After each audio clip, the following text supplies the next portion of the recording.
Okay, so let's dive into semaglutide for weight loss. I mean, it's a topic that's just absolutely everywhere right It now. really is generating so much buzz. Yeah, a lot of hope for some people, I think, Yeah.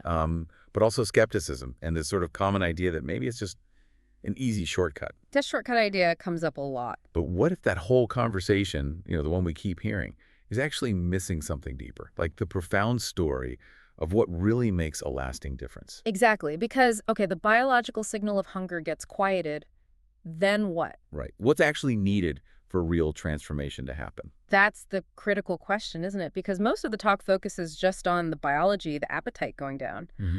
But as the sources we're looking at today suggest, that's really just the starting point. The real work, the stuff that sticks, seems to happen in that space that opens up when the noise of hunger gets quieter. And that is exactly why we wanted to dig into the insights from Dan Hollis today, because he brings this, well, really unique perspective. Yeah, not just an observer. He's someone who's actually lived it, as he puts it. Right. And he doesn't see weight loss just as like a metabolic thing. He calls it a human architecture story, which is powerful phrasing. It really is. And what's so interesting is how he completely reframes the whole experience. It's not just, here's a syringe, good luck. Yeah, he actually says that, doesn't he? Most programs hand you a syringe and wish you luck. But he says, I hand you a map.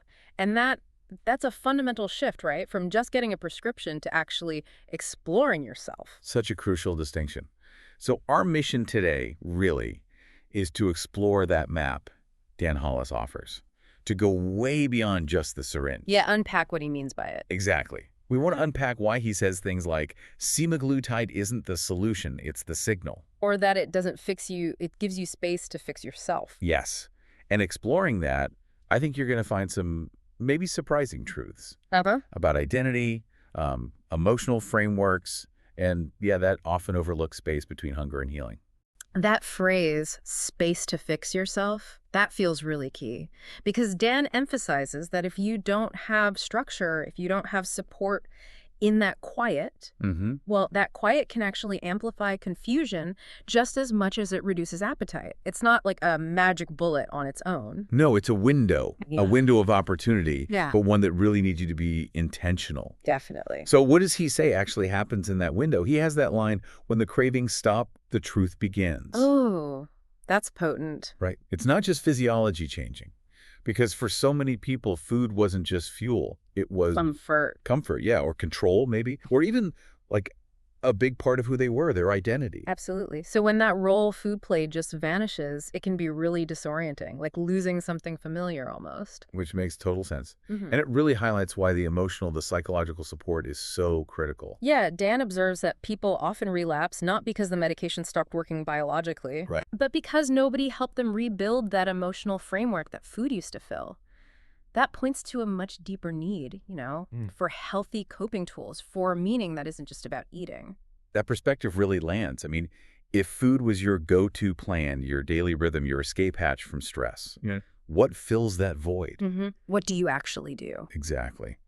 And Dan talks pretty openly about the grief and disorientation that can come with that quietness. It's not just about losing the cravings, but about what you then have to consciously, actively build. And that building process in his framework is about creating, what does he call it? Neurobiological scaffolding. Scaffolding, okay. Yeah, like literally rewiring your brain, creating new pathways, new habits that become the structure for healthier ways of coping. So it's not optional support then? No, he argues it's essential to establish new routines, new rituals, rhythms that keep you grounded, especially when, body chemistry changes or just life throws things at you. He really emphasizes most people don't fail because the medication doesn't work.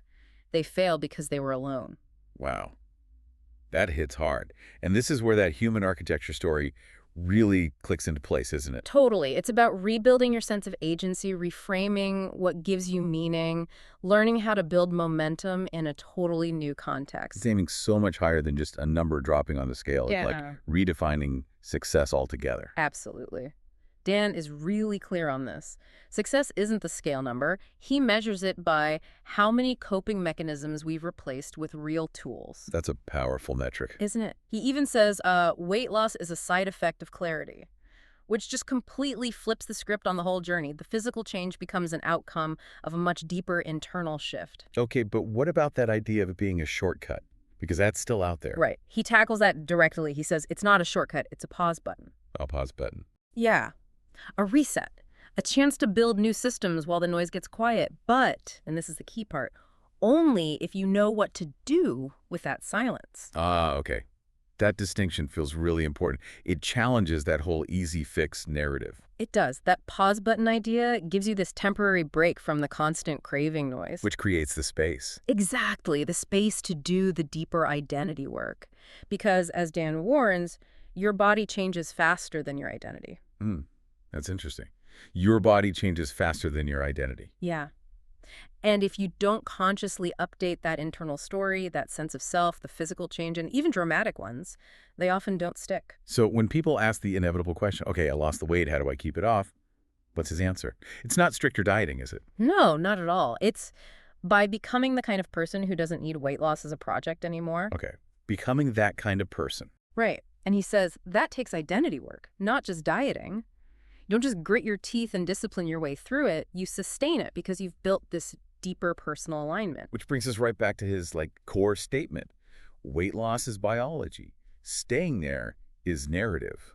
Precisely. Getting the pounds off, that's biological, physiological processes. Mhm. But maintaining that change, that's all about rewriting your fundamental story, your identity, building a new you that doesn't rely on the old coping stuff that led to the weight in the first place. And what about setbacks? Because let's be real, they happen. Oh, absolutely. And Dan doesn't see them as failures. He sees them as almost predictable, necessary even. Now, how so? He says most people don't relapse into hunger.